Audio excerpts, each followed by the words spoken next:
রত্নাকর দস্যু গুরুদেবের কাছে দীক্ষা নিয়ে অলৌকিক পরিবর্তন হয়ে গেলেন। সেই দুরাচার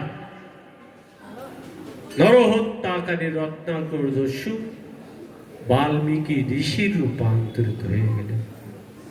তা ঠাকুরের কাছে নিয়ত প্রার্থনা করতে হবে, হে আচার্যদেব, হে যজ্ঞেশ্বর নারায়ণ, হে কৃষ্ণ, হে ভগবান রামচন্দ্র, আমাদেরকে কি বলতে হবে?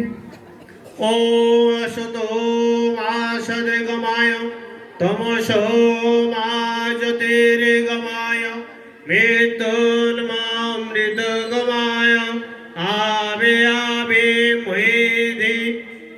হে ঠাকুর, হে আচার্যদেব, হে যজ্ঞেশ্বর নারায়ণ, আমাদেরকে অসৎ থেকে সত্যের দিকে, অন্ধকার থেকে আলোর দিকে, মরময় জগৎ থেকে অমরত্ব দিকে নিয়ে এসেছেন।